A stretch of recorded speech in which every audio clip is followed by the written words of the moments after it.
fuerza de asociación y luego vamos a ver las medidas de impacto. Todo esto ya lo vimos en bioestadística. Incluso las dos clases de hoy día, algunas diapositivas son exactamente las mismas que hicimos en bioestadística. Entonces va a ser un recordar y, como hicimos también en la clase anterior, por ahí profundizar algunos tópicos.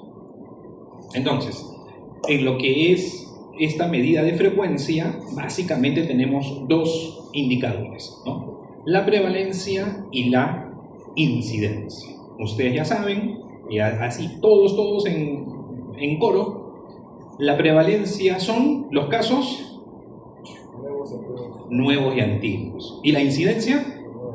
Los casos nuevos. Eso no lo tenemos que olvidar. La prevalencia mide la magnitud, y mientras que la prevalencia mide la magnitud, la incidencia mide la velocidad, ¿no? Entonces, prevalencia, casos antiguos y nuevos, magnitud. Incidencia, casos nuevos, velocidad. ¿Ya? Eso es lo básico. Lo básico.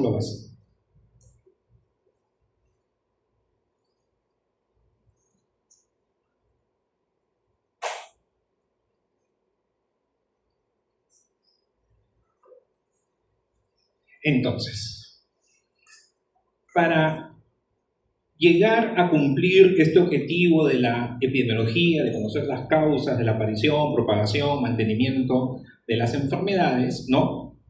Tenemos dos principios. Uno, ninguna alteración ocurre por casualidad. Todo obedece a asociaciones causales. Que las conozcamos o no las conozcamos, justamente nuestra tarea es ir develando esas asociaciones. Y si nosotros conocemos las manifestaciones colectivas de las enfermedades, podemos ir aproximándonos a ese conocimiento. Entonces, ¿cómo podemos aproximarnos al conocimiento del proceso de propagación? Este esquema está representando, tiene esa idea de ir transmitiendo la enfermedad, ¿no? Cada circulito es una persona, el circulito rojo es un enfermo, el círculo blanco es un no enfermo, y la idea, o sea, si tuviéramos esto como una película, al inicio teníamos solamente un circulito rojo y en el tiempo entra en contacto con 3 personas, de esas 3 personas que entran en contacto, 2 enferman y así sucesivamente, ¿no? Entonces, esa propagación. Vamos a acercarnos con estos dos indicadores que acabamos de mencionar: la prevalencia y la incidencia. Lo que quiere dar a entender este esquema es que la prevalencia, y vamos a conversar que hay prevalencia puntual y prevalencia de periodo, pero principalmente cuando hablamos de prevalencia estamos pensando en la prevalencia puntual, es decir, en un momento determinado cuántas personas tienen alguna condición. Si yo quisiera saber en este momento cuál es la prevalencia de miopía, ¿no?, en los estudiantes de medicina del 5º año de San Fernando, entonces a cada uno de ustedes, ¿no?, les hago una evaluación oftalmológica y vemos su agudeza visual y determinar si tienen o no tienen miopía. ¿Cuántos tienen miopía?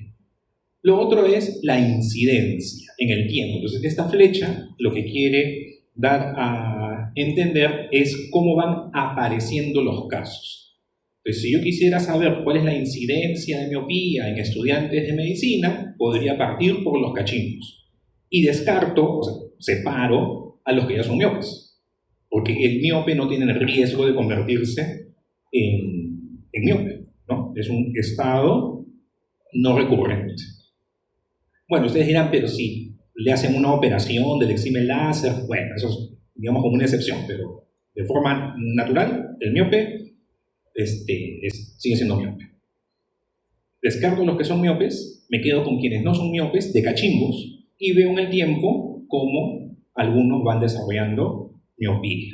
Tal vez, no, habrá algún caso que ustedes entraron a la universidad y no usaban lentes, no necesitaban, no tenían este problema de una agudeza visual disminuida, ¿no?, para la visión de lejos, y tal vez ya en 3er año, 4.º año, algunos empezaron a necesitar estas correcciones, ¿no? En el colegio eso es más frecuente, ¿no? A veces, en primaria no, a veces. En primaria muy pocos usaban lentes, ¿no? Y cuando ya se pasa a la secundaria, más de sus compañeros empiezan a usar los lentes, ¿no? Entonces, pasar de un estado de no enfermedad al estado de enfermedad. Entonces, la prevalencia mide la magnitud y son todos los casos, antiguos y nuevos. La incidencia mide la velocidad y son casos nuevos. ¿Cómo se mide tanto la prevalencia como la incidencia? La prevalencia se va a encontrar como puntual y de periodo. Y la incidencia acumulada y la densidad de incidencia. Estos son los 4 cálculos que tenemos que recordar. Que ya, les reitero, esto lo habíamos visto en estadística. La prevalencia es una proporción. El cálculo no es nada complicado. Tenemos en el numerador el total de casos y en el denominador la población donde estamos haciendo este cálculo. ¿Okay? En el tiempo, estos términos prevalencia, incidencia en epidemiología, en salud pública, en medicina, hacían referencia a enfermedades. Pero en el tiempo, el término, sobre todo prevalencia, se ha empezado a usar en otros eventos de salud, que no solamente son enfermedades, ¿no? Aquí, por ejemplo, una investigación donde se estudia la prevalencia de ¿qué? De un tiempo excesivo de visualización de pantalla. Entonces, claro, visualización de pantalla en sí no es una enfermedad, no es una patología, no tiene un código CIE, pero es un hábito, ¿no? Es una conducta, si podemos decir, que tienen algunas personas y podemos hablar, o sea, no hay ningún problema, no es incorrecto, prevalencia, ¿no? De un uso excesivo de pantallas. ¿Cuánto tiempo están ustedes conectados a pantalla? Al día. Tienen que tener cuidado, la fatiga visual, ¿no? Hay que cuidar. Entonces, la prevalencia de esta visualización excesiva de pantallas, que está definida como un uso mayor a 2 horas, en ese estudio, por ejemplo, fue del 18%. ¿Ok?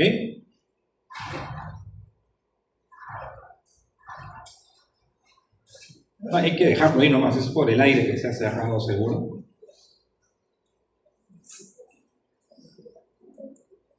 Pamela Calderón. Pamela. A ver, explícanos, ¿qué es esto de acá?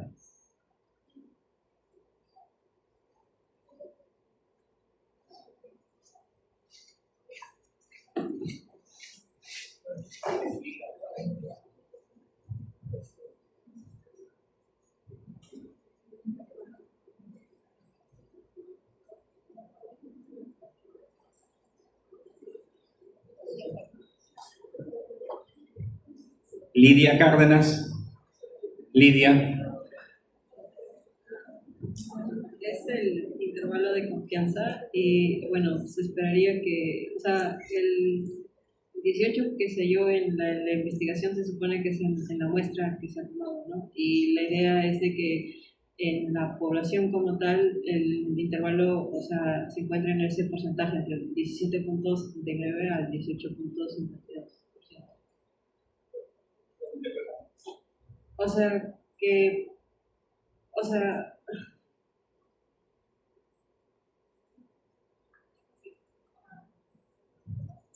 Jesús Fernando. Jesús. ¿Dónde está Jesús? A ver, Jesús, interpreta ese intervalo de confianza.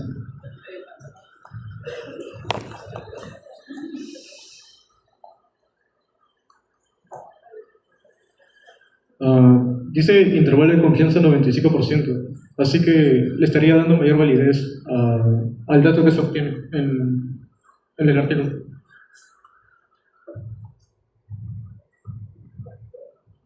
Abigail.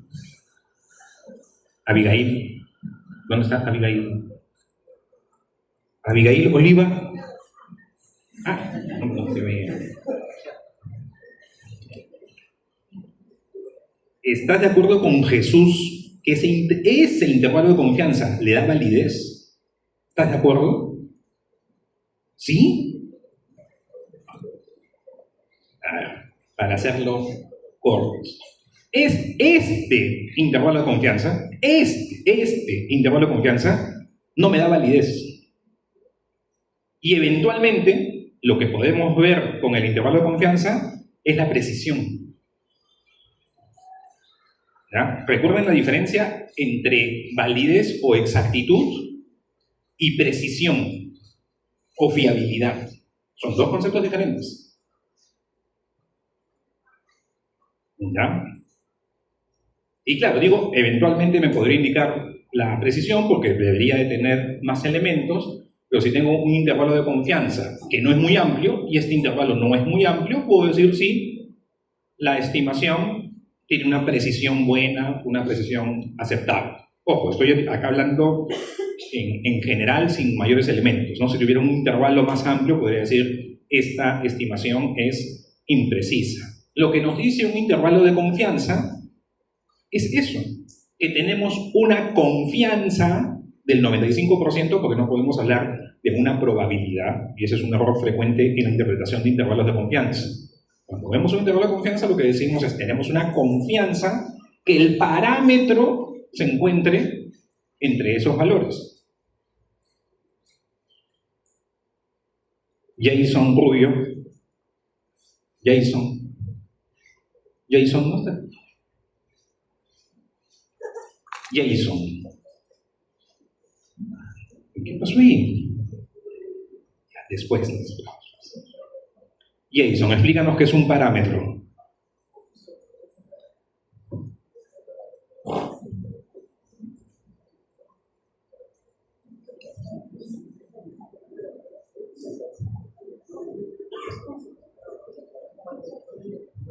Yo he dicho, este intervalo de confianza nos dice que tenemos un 95% de confianza, que el parámetro se encuentra en ese rango. Yobar, Tunke, Yobar. Uy, estás ahí. A ver, Yobar, ¿qué es un parámetro?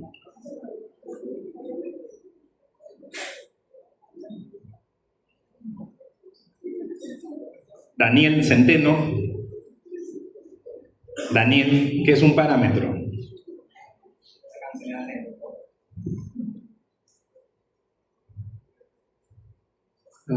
Una característica que se puede medir. Una variable, una característica que se puede medir.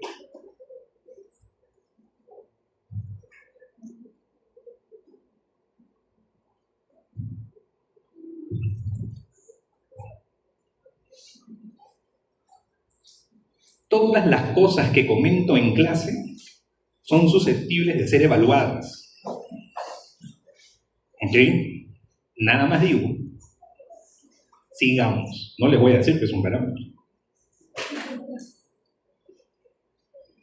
En el cálculo, entonces, de la prevalencia, tenemos en el numerador las personas que presentan la condición de interés y en el denominador la población, vean, que están sujetas de presentar, que están en riesgo de presentar la condición. Ya, y eso hay que tener bastante cuidado, porque en la prevalencia, ya viéndolo como concepto, el numerador sale del denominador.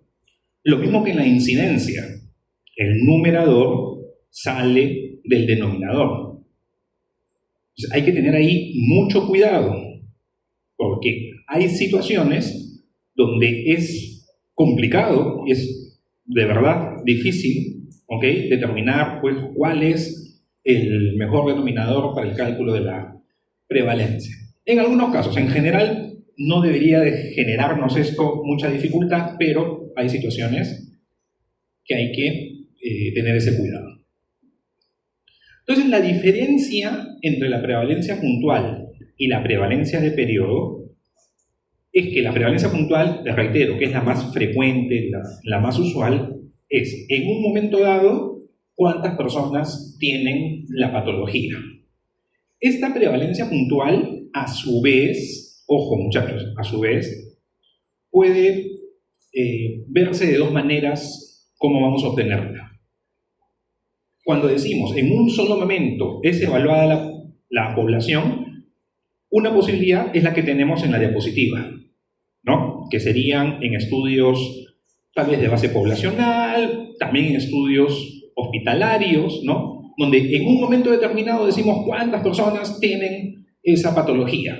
Si nosotros asumimos que tenemos una población de 250 personas para este esquema, que no cambia, ¿ok? No, acá esas 250 personas se mantienen constantes durante todo el año. No es que hay inmigrantes, ¿no? Que llegan, no hay inmigrantes, no hay emigrantes, no hay muertes, no hay nacimientos, nada. Eso es para simplificar, si no sería más complejo el cálculo. Se mantiene constante esa población, podemos preguntarnos. Y cada línea horizontal representa a un enfermo, ¿no? Cuando empieza la enfermedad, que es donde empieza la línea, y donde termina la enfermedad, donde está el punto, ¿no? Al inicio de año, el 1 de enero, ¿cuál era la prevalencia de enfermedad en esa población? Entonces, ¿cuál era el total de la población el 1 de enero? 250. Denominador. ¿Cuántos casos de la enfermedad había el 1 de enero? 3. Entonces, la prevalencia, 1,2%. Independientemente de cuándo empezó la enfermedad, ¿no? Este caso es un poco más reciente y este caso es un poco más antiguo respecto al 1 de enero. Entonces, independientemente de cuándo empezó la enfermedad, ese día, cuándo se enfermó salía. O podemos irnos al otro extremo, el 31 de diciembre. El 31 de diciembre, ¿cuál fue la prevalencia de la enfermedad a esa fecha? Denominador, total de la población, 250. ¿Cuántas personas estaban enfermas el 31 de diciembre? Solamente 2. Prevalencia, 0,8%. Y así podríamos tenerlo en cualquier fecha. Esa es una forma de ver la prevalencia puntual. Que acá con el esquema rápidamente nos acordamos. Pero lo más usual, y miren lo que voy a decir, lo más frecuente de la prevalencia puntual es la que encontramos en la mayoría de estudios transversales. José Luis Cabrera. ¿Qué otro nombre tiene el estudio transversal? ¿Ecológico? No. Félix Utizaca, Félix. ¿Qué otro nombre tiene el estudio transversal?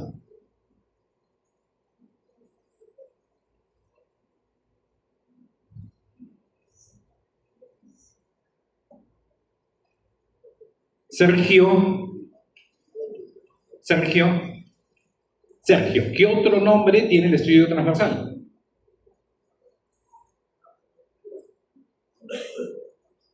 No, observacional es el término grande, ¿no? El otro nombre del estudio transversal es de prevalencia, estudios de prevalencia o estudios transversales. Lisette, y el estudio transversal, lo más frecuente, lo más habitual, como suele decirse, el 90 y tantos % de los estudios transversales, ¿se hacen en un solo día? La regulación de datos se hace en todo un periodo. Entonces, ¿cómo tenemos la prevalencia puntual en un estudio transversal? No, es la puntual. ¿Por qué en el estudio, la pregunta es, ¿por qué en el estudio transversal, también llamado estudio de prevalencia, obtenemos la prevalencia puntual si el estudio puede durar 1 mes, 2 meses de recolección de datos? Martín Torres, Martín, ¿por qué el estudio transversal se llama de prevalencia y es la prevalencia puntual y el estudio me puede durar 2 meses?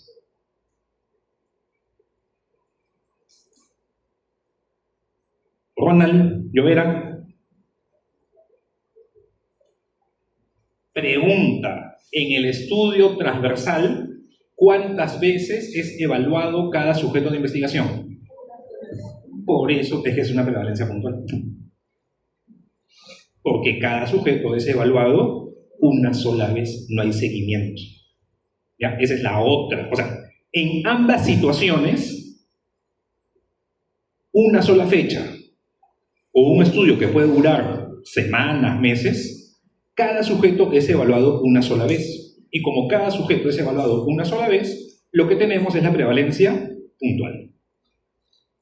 La prevalencia de periodo, que es un concepto teórico, pero que en los hechos tal vez no es tan reportada, no es tan usada, es, ahí sí, para un periodo de tiempo, cuántos casos nuevos y cuántos casos antiguos se han reportado. En este ejemplo, durante todo el año 2024, en total, ¿cuántos casos han habido? 5 casos. Para este año 2024, 3 casos eran antiguos.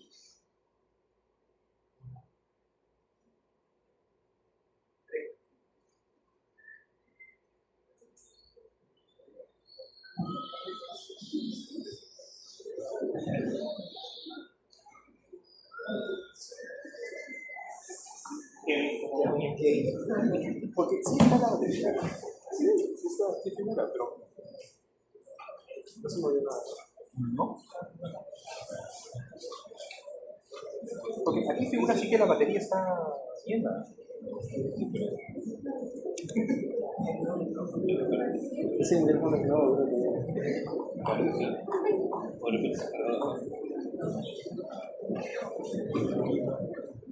no, claro, se escucha volando.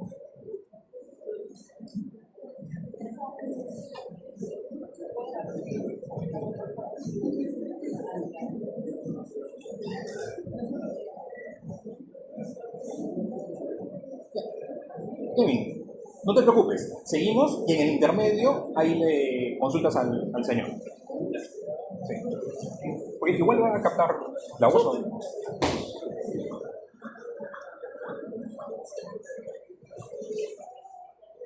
Sí, no. Bueno, no puedo hablar muy fuerte. Entonces, por favor, silencio. Silencio. Entonces, estábamos con la prevalencia de periodo.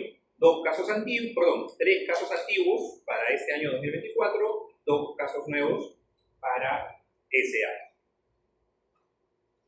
Algunos otros términos relacionados con lo que es la prevalencia en medicina muy frecuente, van a encontrar la palabra cero prevalencia, ¿no? Que la cero prevalencia es la identificación de una, vamos a decir, respuesta inmunológica o un marcador inmunológico, porque no necesariamente la respuesta también puede ser el antígeno, puede ser encontrar el anticuerpo o encontrar el antígeno en una muestra cero, ¿no? En este estudio, ¿no? Se investigó lo que era hepatitis B acá en el Perú, ¿no? Y también se considera prevalencia de periodo, y esto sí va a ser habitual, o sea, no va a ser infrecuente que ustedes lo encuentren, y en psiquiatría que están estudiando ahora sí es habitual. Son estas prevalencias, ¿no? de vida o de un periodo que puede ser en el último año, los últimos 6 meses, el último mes. Ahora que están en psiquiatría, cuando hacen la parte introductoria a algunos temas, ¿no? Por ahí ustedes, ¿no? Sus profesores les ponen, ¿no? Depresión, ¿no? La prevalencia de vida, ¿no? De haber presentado un síntoma depresivo, por decirlo, yo ahorita me estoy inventando, ¿no? El 25% de la población. La prevalencia del último año de algún síntoma depresivo, 15%. La prevalencia de algún síntoma depresivo el último mes, 8% de la población. Pues esas también son prevalencias de periodo, pero no el periodo de un año, no periodo calendario, sino yendo hacia atrás. ¿Ya? Entonces eso también se describe, ¿no? Entonces, vean la prevalencia de vida y estas prevalencias, ¿no? De 6 a 12 meses en salud mental son los periodos más o menos, los más usuales, ¿no? Prevalencia de toda la vida, prevalencia del último año, prevalencia de los últimos 6 meses, prevalencia del último mes, ¿no? Y si todavía no les han comentado algo parecido, en algunas clases posteriores de psiquiatría, de hecho, van a encontrarse. O si tienen que preparar algún seminario para alguna revisión del tema, a ver, ¿quiénes se han encontrado, ahora que están estudiando psiquiatría, ¿no? De esta semana y media que recién empezó el curso, pero han leído libros y con esos términos, ¿no? Prevalencia de vida, prevalencia de los últimos 6 meses, prevalencia de años. ¿Se han tocado? ¿Nadie? No han leído nada todavía. Voy a hablar con la doctora Vázquez, voy a decirle, en el examen pongo esta pregunta, le voy a decir. Me voy a mandar unas 5 preguntas de psiquiatría. Si no lo han visto todavía, que avance el curso y por ahí van a toparse con estos términos. O se requiere para un seminario, por ejemplo, los estudios epidemiológicos que se encuentran en lo último. Eso sí, saben que el Instituto Nacional de Salud Mental ya desde hace unos años ha venido desarrollando investigaciones de salud mental en el Perú. Pero sí.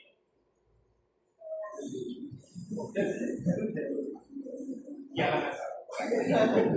Y en el reporte de para algunos indicadores del estado de salud mental, justamente se usa este tipo de mediciones epidemiológicas de frecuencia de la enfermedad, ¿no? Consumo de bebidas alcohólicas, de drogas, también se emplea bastante estos términos. Por ejemplo, en los estudiantes de medicina, ¿no? Tal vez la prevalencia de vida de consumo de bebidas alcohólicas, ¿cuánto será? ¿100? ¿100? No. 40%. A ver. ¿Alguna vez en su vida quiénes han consumido bebidas alcohólicas? Levanten la mano. ¿Sí? Por favor, ¿alguna vez ya? Más o menos, ya. Más o menos 60%. Ya, pero si pregunto, ¿cuántos han bebido, ¿no? alcohol el último año? Más no puede ser más. Por lo menos igual. ¿Cuántos han bebido algún líquido con alcohol el último mes? ¿Algunos no levantaron menos? Si levantaron dos por ahí.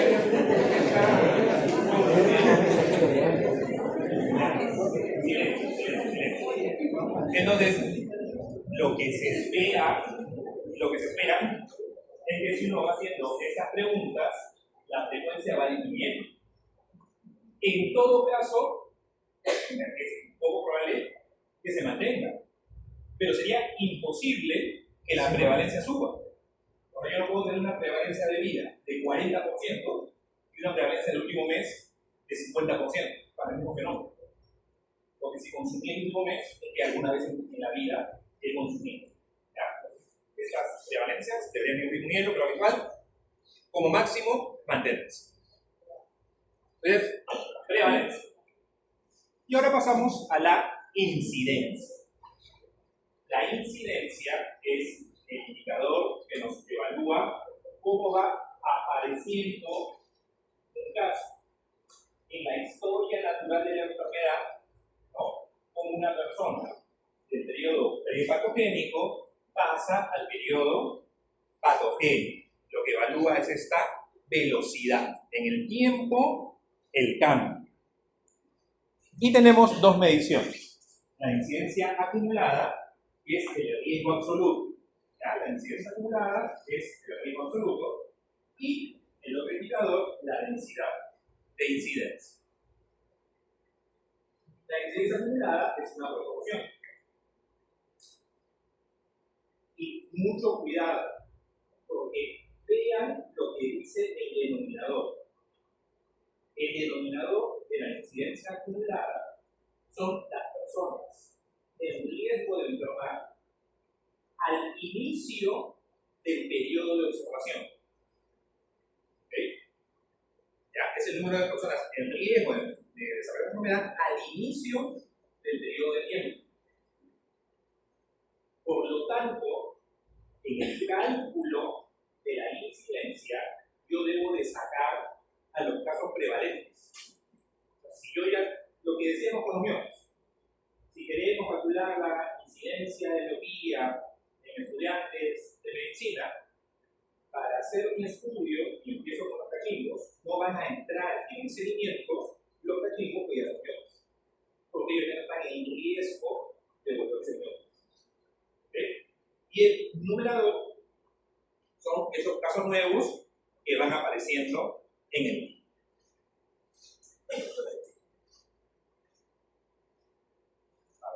No es el objeto del curso ya complicarles la vida, ¿ok?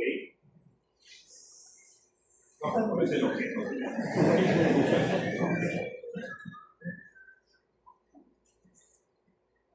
Pero esa incidencia acumulada, vamos a, digamos, calcularla, vamos a hacer nuestra estimación con bastante tranquilidad cuando estamos trabajando con enfermedades, con problemas de salud que no son recurrentes. ¿Qué significa que no sean recurrentes? Que yo puedo sufrir daño una sola vez en la vida y nunca más. Porque si tenemos un evento que es recurrente, si tenemos una situación que me va 1, 2, 3, 4 veces, el numerador ya no sería la persona que enferma, sino sería cuántos eventos se ha tenido de ese problema. Y ya no sería una proporción, sería una razón. Y por otro lado, esa razón podría ser más de 1, si lo multiplicamos por 100, podría ser más de 100. ¿Eso les queda claro?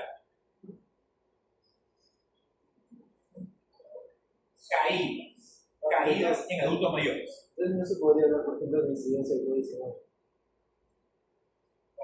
La alternativa es ir por la densidad de incidencia. Y expreso mi tasa por personas año. Y por eso es que en muchos artículos, ustedes cuando ven el tema de la... A ver, en muchos artículos no van a encontrar la palabra incidencia. En muchos artículos lo que ustedes van a encontrar es la palabra rate en inglés. R-A-T-E. Y van a encontrar que se expresa por usualmente 1000 personas año. Ojo, también podemos calcular la densidad de incidencia para un evento no recurrente, o sea, para uno o para otro. Pero si estamos ante una situación que es recurrente, la mejor forma de lanzarlo es con densidad de incidencia. Y para terminar de complicarles la existencia, una, no sé si la palabra es decir salida, pero lo que algunos hacen para calcular incidencia acumulada, o para calcular incidencia acumulada, siendo una situación que es recurrente, ¿no? Entre comillas, la trampita o la acotación que hacen, la incidencia del primer episodio. ¿No? ¿Cuál fue la incidencia del primer episodio de? Claro, el primer episodio es el primero, ¿no? El primer episodio no va a ser recurrente. ¿Ya? Entonces, a ver, les comento esto de cara a la vida. Como ustedes se preocupan mucho por la nota también y por el examen, ¿ya? A ver, esto solamente es para el examen muy acotado y simplificando al máximo el tema, ¿ya? Cuando se les pida calcular incidencia y tiene que ser una incidencia acumulada, razonablemente, digo razonablemente porque ustedes como son peores mouse que buscan, no los dejes agregar, ¿no? Casualmente es una enfermedad, una patología que para el periodo que estamos refiriendo, solamente lo puedo tener una vez. ¿Ya?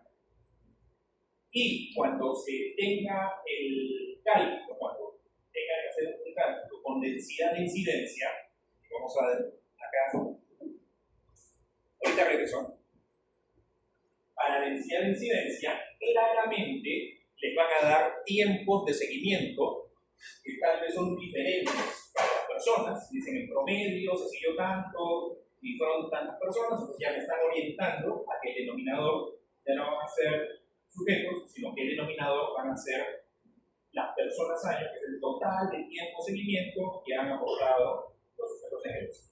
¿Ok?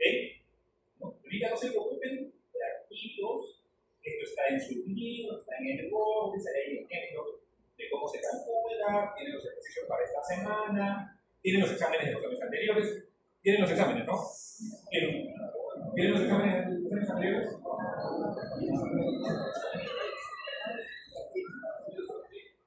Sí, ¿no? No sé qué. Regresemos.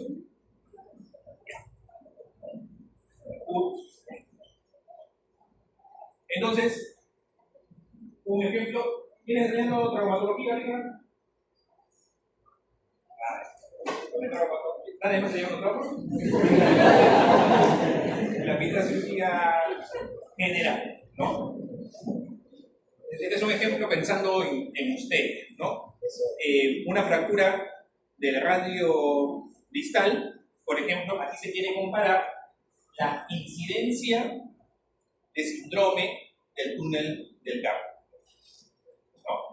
En función a el tratamiento, ¿no? Cómo fue la intervención que se hizo, pero también en función al tipo de fractura. Eso lo vamos a ver. Entonces, ¿qué resaltamos de este artículo? En este estudio, si el objetivo es calcular la incidencia, al inicio, ¿a quiénes excluyen? ¿A quiénes excluyen? A los que tenían síndrome del carpo antes de la fractura. Porque si yo ya tenía síndrome del carpo antes de la fractura, no voy a hacer un caso incidente. No está haciendo.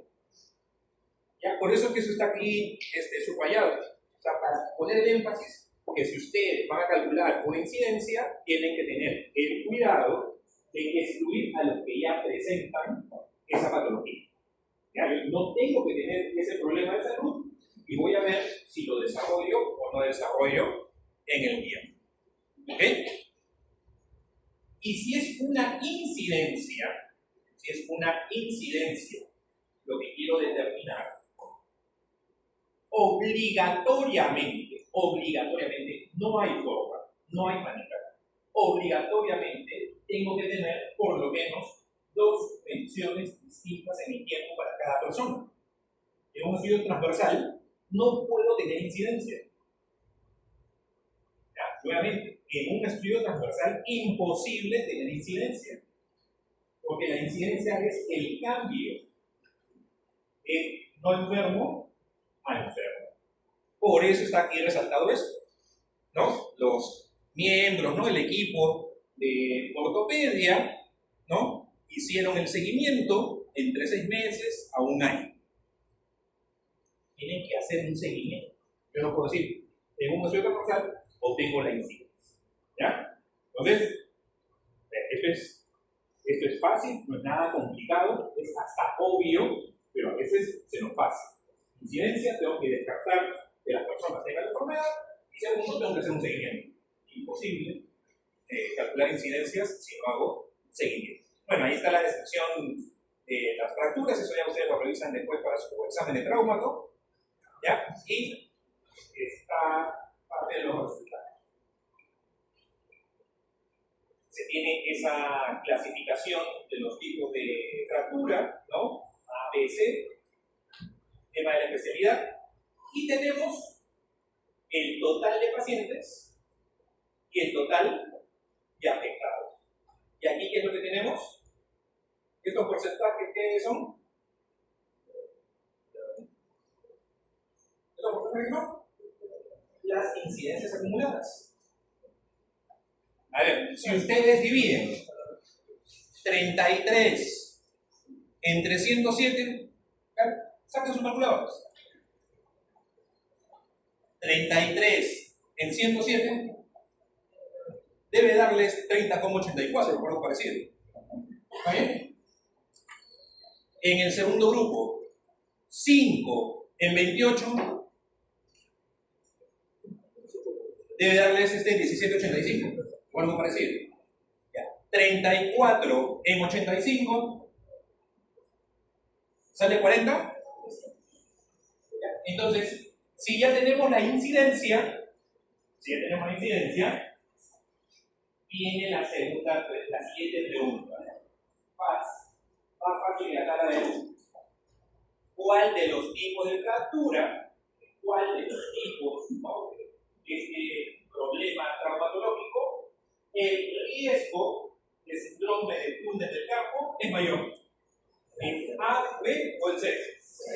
En C. ¿Por qué? Porque el riesgo de tener un síndrome de túnel del carpo es 40%. Y cuando comparo los riesgos, que es la clase de la próxima semana, ¿qué es lo que voy a tener?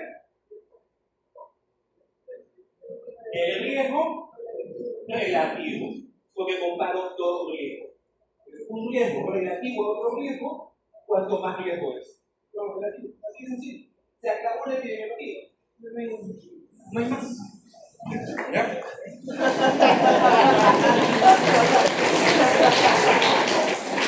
Podemos ir al examen, no hay problema. Con todo lo que está en el cielo. Ya, entonces, no se olviden, la incidencia acumulada es el riesgo absoluto. Por décima vez, ya están cansados. No olvidarse, para calcular la incidencia, al inicio personas libres de enfermedad y tengo que hacer el seguimiento.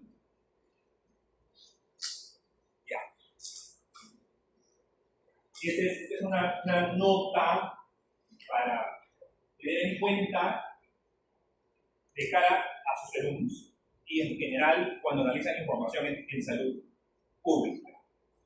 Cuando trabajamos con ya datos ordinarios de fuentes de información en salud, la población que vamos a trabajar es la población asignada al año.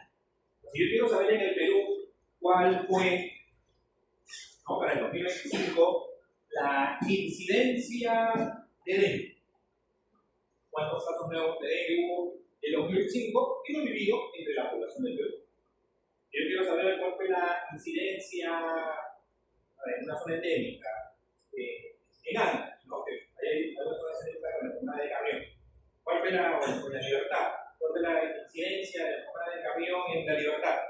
¿Cuántos casos nuevos, ¿no? De enfermedad de Cabrión hubo en la Libertad del 2005 entre la población de la Libertad, ¿no? Y así yo puedo calcular las incidencias. Pero cuando digo la población del Perú del 2025, la población de Anda, la población de Libertad del 2005, ¿qué población nos están dando? ¿Es la población del 1 de enero? No, es la población de mitad del Perú. Entonces, esta es como una excepción. ¿Ok? Entonces, con calma. Si ustedes están haciendo su investigación con datos primarios, ustedes están haciendo el seguimiento de sus pacientes, la teoría, y esa es la respuesta correcta, la respuesta correcta es incidencia acumulada, el denominador, población al inicio del periodo. Ese es el concepto que no se debe de olvidar. Pero cuando trabajamos con datos de los sistemas de salud que nos dan la población para un año, y es la población que tenemos que trabajar, es la población a mitad del periodo. ¿Okay? ¿Y cuál es esa población de mitad del periodo? Eso les he dicho en estadística. Cuando yo construyo en demografía, ¿cuál es la mitad del punto que es la mitad del año? Para no me digan si esto no dice, para efectos ya consensuados. ¿Cuál es la mitad del periodo? 30 de junio. ¿No? La población estimada al 30 de junio. La densidad densidad de incidencia, que es este rate, esta tasa de incidencia, el denominador va a ser ahora el tiempo total de seguimiento que han aportado todas las personas que han estado en observación. Y el numerador siguen siendo los nuevos por esos eventos que pueden ser recurrentes. ¿Ya? No sé si está como ejemplo, pero estaría hablando traumatología rápidamente para acordarse caídas, ¿no? Caídas en adultos mayores. Un adulto mayor tiene caídas lamentablemente muy frecuentes. ¿No? Entonces, el mejor indicador para ver cómo es que se van produciendo esas caídas, densidad de incidencia. ¿Ya? Este esquema busca representar el cálculo. Aquí, por favor, bastante paciencia, ¿ya? Sigan el esquema, la explicación. Estamos empezando con una población de 10 personas, ¿ok? 10 personas. Empieza el estudio y aquí termina el primer año. Entonces, durante el primer año, ¿cuántos enfermos hubo? ¿Hay alguien con carita triste acá que sale? Ninguno. Entonces, esas 10 personas en total, ¿cuánto tiempo aportaron? 10 personas año. ¿Se acuerdan en matemáticas? ¿No? Hacían sus problemas, ¿no? Si tengo 10 trabajadores, tengo que hacer una pared, tengo, ¿no? cuántas horas hombre estoy empleando. Ya. Ese hora hombre es persona, es lo mismo. Hora hombre, persona año, ¿no? Hora hombre es cuántas horas han trabajado X obrero, X albañil, ¿no? Cuántas horas son. Aquí el término cambia por persona año. Ahora vamos al segundo año, ¿ok? Entre que termina el primer año y termina el segundo año, hubo un enfermo. Para este ejemplo, se está asumiendo que ese enfermo solamente aportó la mitad del tiempo de seguimiento. Entonces, estas 10 personas que empezaron a transcurrir durante el segundo año, ¿cuánto tiempo completaron durante el segundo año? 9,5 personas al año. ¿Está bien? Entonces, si sumamos las 10 personas año del primer año más las 9,5 personas año de solamente el segundo año, entre el inicio del estudio hasta terminar el segundo año, en total, ¿cuántas personas año hemos tenido? 19,5. ¿Ok? Que es este valor de acá, 19,5. Y ya tenemos un enfermo. De las 9 personas libres de la enfermedad que empiezan el tercer año, ¿cuántas enferman? Una. Empezaron 9. Una se enfermó y asumimos que aportó la mitad de año. Entonces, esas 9 personas, durante el tercer año, esas 9 personas, ¿cuánto tiempo aportaron? 8,5. Son 9 personas que al inicio están sanas. Terminan sanas 8, porque hay una que enfermó y esa aportó la mitad del tiempo, 8,5. Entonces, se aportó 10 personas año el primer año, 9,5 personas año el segundo año, 8,5 personas año el tercer año. Entonces, desde el inicio de estudio hasta que termina el tercer año, ¿cuántas personas año estamos acumulando? 28, que son las 19,5 más 8,5.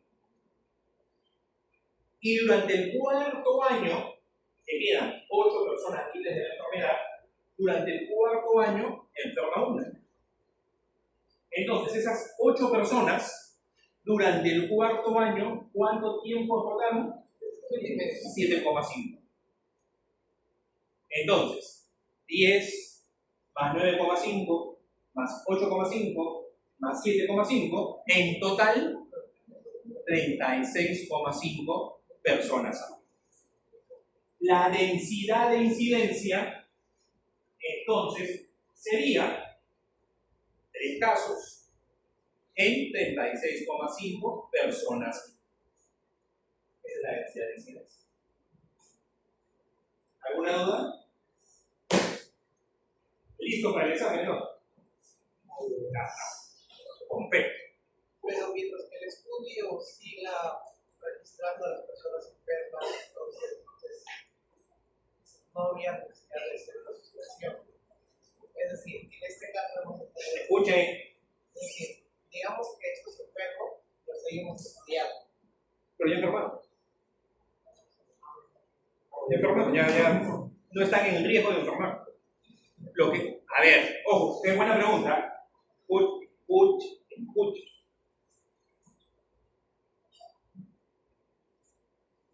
En la incidencia acumulada, el denominador son las personas que al inicio estaban libres de la enfermedad.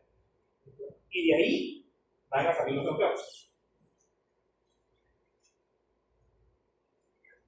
En la densidad de incidencia, el denominador son esas personas que al inicio no estaban enfermas y cuánto tiempo aportaron.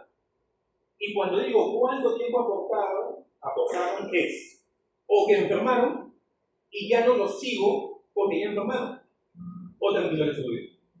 Y ya no los sigo porque terminó el estudio.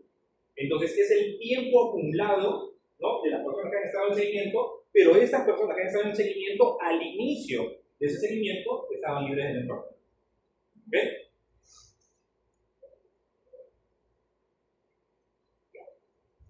Este es de un libro, esto es, digamos, un esquemita, ya en la realidad, en los artículos que ustedes van a leer, lo que les decía, van a encontrar este término rey. Ya no digo que no haya, puede ser, pero más de que ustedes encuentren densidad de incidencia en inglés, algo así como density incidence, lo que van a encontrar es rey. Ahí va. Y ya bueno, acá están todos los valores, pero vean, es la densidad de incidencia por 1000 personas año. Y aquí les resalto el 1000 personas año porque es lo más habitual, es lo más usual. Van a encontrar otras expresiones, personas año, tal vez 100 personas año, no sé, pero lo más usual es por 1000 personas año. ¿Ok? Por 1000 personas año. Entonces, esas acá son las incidencias, ¿no? Entonces, en los hombres la incidencia fue 73,7 casos por 1000 personas año, en las mujeres 62,5 por 1000 personas año, ¿no?, en 2018, y así, ahí están, todas esas son las densidades de incidencia, con sus intervalos de confianza. Les voy a preguntar sobre intervalos de confianza en el examen. Les estoy diciendo. No voy a explicar nada de intervalos de confianza. O les voy a preguntar. Y este es de sus libros. A ver, sus libros. A la figura 312, a ver. ¿Cogiste? 3, si es 312, lo tengo. La figura 12 del capítulo 3. Pero no sé si tal vez es la edición anterior que verifique que es el 312. ¿Sí? Ya. 3. Capítulo 3. No sección 3, capítulo 3. A ver, por favor.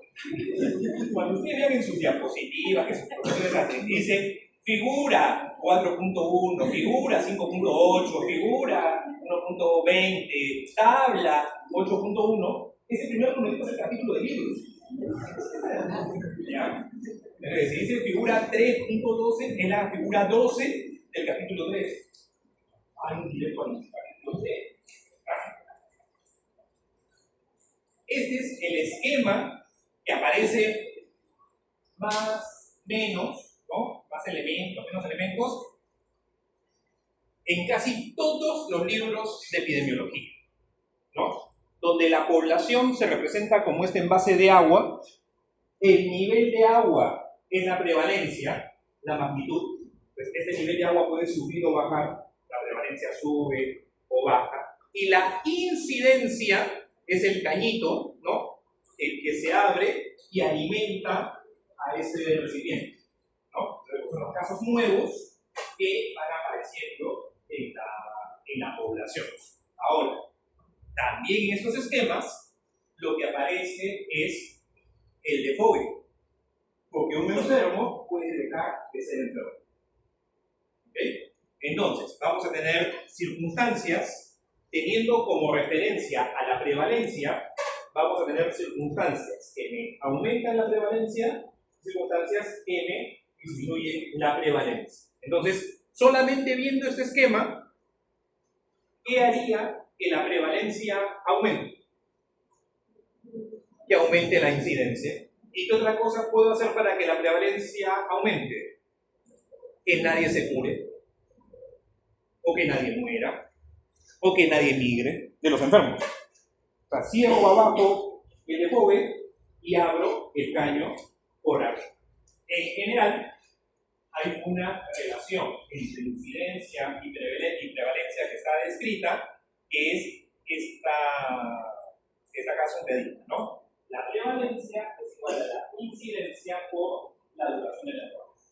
¿No? Entonces también, ¿cómo aumenta la prevalencia? Si es que el tiempo de enfermedad se incrementa. Más complicado, no lo memorizo. No lo voy a preguntar. Si les digo que no lo voy a preguntar, de verdad no voy a preguntar. No es como anatomía, que dicen no pregunto, al final el examen todo es eso. No voy a preguntar nada del plexo braquial. ¡Pum! Todo el examen del plexo braquial. Eso es solamente para que conozcan que también hay una relación con la densidad de incidencia. Porque es más complicado. ¿Ya? Y esta forma es un poco más conceptual. Ahí en sus libros creo que ponen un ejemplo, ¿no? Si la prevalencia dura tanto tiempo, ¿no? Vale, la prevalencia, ¿no? ¿Cuál sería? Perdón, la incidencia está algo así de la prevalencia, pero es más conceptual. Ya. Si se tabla 3.1, ¿en qué capítulo está tratado?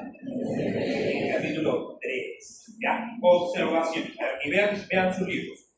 Porque pueden ser, puede ser ambos, pero un poco asumiendo cosas. ¿Tienes actualmente asma? Prevalencia puntual. Estudio transversal. ¿Tienes asma? Sí, no. Prevalencia de periodo, como vimos en el artículo sobre lesiones, autolesiones, que se usa mucho en salud mental, no solamente en salud mental, acá está el ejemplo con asma, ¿no? ¿Alguna vez has tenido asma en el último año, etcétera? Prevalencia de periodo. Ya. Pero aquí vamos a, y cuando suceda eso, y en la próxima clase de mortalidad también lo vamos a señalar, hay cosas que vamos a diferir con lo que dice el libro. ¿Ya? Entonces, este es un. Para el curso, para nosotros, esta pregunta, ¿alguna vez has tenido asma? La vamos a considerar también una prevalencia de periodo, que es la prevalencia de vida. Es, ¿alguna vez has tenido asma? Claro, en el libro dice que es una incidencia acumulada, que estoy reconstruyendo la incidencia, porque estoy diciendo, claro, si alguna vez tuve, entonces los que han nacido, ¿cuántos tienen? El problema con considerar de que esta sería una incidencia acumulada es que está asumiendo que nadie ha muerto. Aunque la incidencia, ¿qué es? Los que están libres de enfermedad en el tiempo cuando desarrollan la patología. ¿Ok? Entonces, más menos. ¿Ustedes en qué año nacieron? Más o menos. 2004, 2005, 99, ¿no? 2005 para redondear.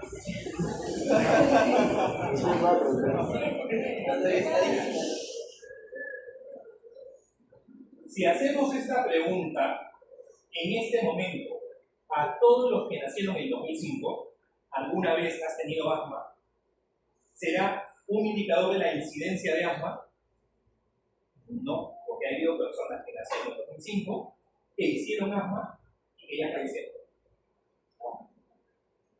Entonces, hacer ese tipo de pregunta para una incidencia no es lo más adecuado. ¿Ok? Entonces, no se preocupen, porque hay toda una discusión que si sí, que si no. Para el curso, estoy diciendo, si viene en el examen para el curso una pregunta de este tipo, la respuesta es prevalencia de periodo. ¿Ya? No incidencia acumulada. Entonces, si nos ponemos imaginativos, ¿qué cosas o qué situaciones pueden hacer que la prevalencia aumente? Que la enfermedad dure más, que los incurables prolonguen su vida, incremente la incidencia, que se importen casos, que inmigren susceptibles, que emigren los sanos, que se incrementen las posibilidades diagnósticas. Solamente una aclaración.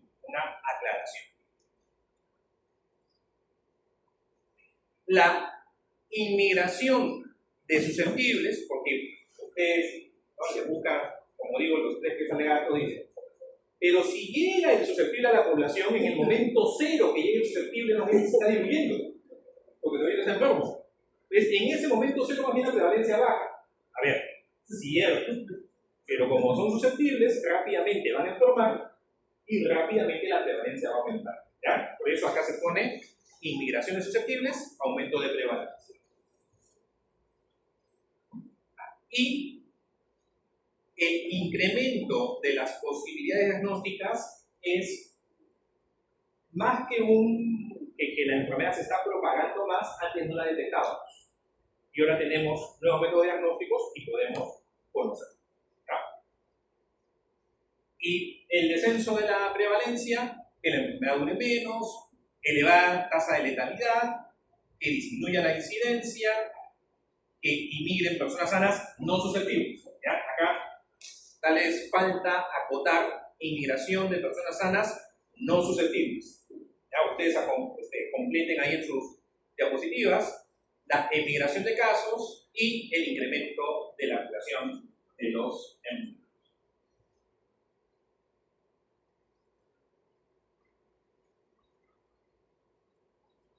2004 han nacido ustedes, este artículo es del 97, o sea, en algunos casos tal vez sus papás ni se conocían todavía. Y es bonito este estudio, ¿en qué sentido? La prevalencia, a mí me toca la prevalencia como para incidencia, pero en medicina es muy relevante y en salud mental, más aún, pero no solamente en salud mental. Ese es un tema de neurología, de demencia, pero en todas las especialidades. ¿Qué criterios diagnósticos estamos empleando? Es un artículo de cuando yo estaba con ustedes en las aulas. En el 97 yo estaba en cuarto año, no estaba en quinto. Estaba en medicina interna y se publica este artículo donde tenemos diferentes criterios para identificar pacientes con demencia. Y en este esquema, ¿qué nos está representando estas áreas, estos cuadrados? ¿Cuántos pacientes eran identificados como un caso de demencia, ya sea por el DSM-4, por la CIE-10? Ustedes trabajan con la DSM-5, ¿no? Este CAMNES, que era otro criterios, los autores definen un consenso clínico para llegar a la definición de demencia y vean cómo las cifras van variando con cada uno de los criterios, todos los 4 que figuran en este esquema para la misma enfermedad. Están hablando de enfermedades distintas. Están hablando de demencia. Entonces, si yo calculo mi prevalencia, por ejemplo, en ese momento la calculaba con CIE-10, mi prevalencia iba a ser menor a que si usaba el DSM-4. Entonces, en sus artículos que ustedes revisen, también es muy relevante el que ustedes claramente lean cuáles han sido los criterios que se han empleado. Y no nos vamos a remontar a hace 30 años. El año pasado, ¿no? Sí, ha sido el año pasado. Deben de haberles comentado, o por ahí ustedes se han enterado, la OMS cambió los puntos de corte para definir anemia en general, ¿no? Sobre todo en niños, este tema se afectó, y anemia por altura, y en gestantes. Se enteraron, ¿no? Anemia, sí tenemos que estar enterados todos, ¿verdad? Que de demencia no nos enteremos, puede ser, pero realmente.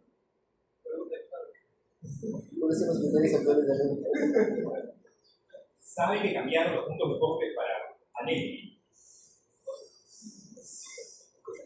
Bueno, no soy hematólogo, no soy químico, pero he sabido que la OMS cambió algunos puntos de corte, ¿ya? Eso ya con calma luego lo revisan. Y todo, ya. ¿Y qué pasó? Ya, para contarles toda la historia. ¿Qué pasó?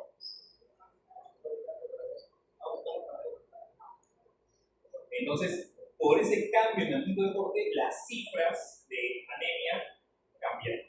Pero creo que eso, en algunos casos más bien, bajó un poco el umbral, entonces claro, aumentó la se baja, disminuye, no hay formas exigentes, subieron el punto de corte, entonces la prevalencia de anemia en el Perú subió. Entonces, si comparamos la prevalencia de anemia en menores de 5 años, solamente por el cambio de criterio aumentó la prevalencia. En fin. Y solamente unas palabritas porque hay una incidencia que tiene un nombre particular que se llama tasa de ataque y tasa de ataque secundario, que es la incidencia de un brote que estamos en una situación de brote. Esa incidencia recibe el nombre de tasa de ataque. Aquí está ejemplificado, imagínense que hay un brote de una enfermedad transmisible en una guardería, ¿ya? Esta es una guardería. Entonces, si cuentan, y están, ojo, ahorita no se pongan a hacer el conteo, pero hay 70 bolitas aquí dentro de la guardería que representan a 70 niños.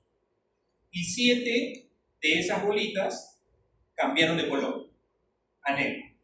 Entonces, la tasa de ataque fue 7 en 70. Estos niñitos fueron a sus casas.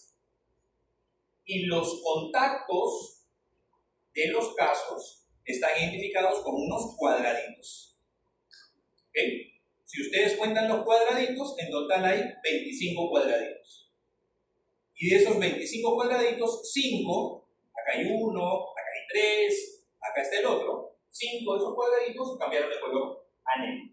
Y esa es la tasa de ataque secundario. La tasa de ataque primario, el brote inicial, los contactos de los casos iniciales, tasa de ataque secundario. ¿Okay? Ahí salió un gallo. La fatiga de la voz. Esta creo que es la última. Sí.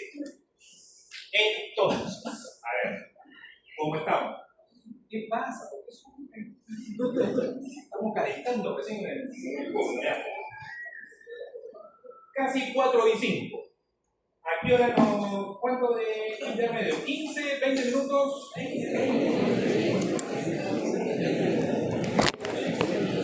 Bien.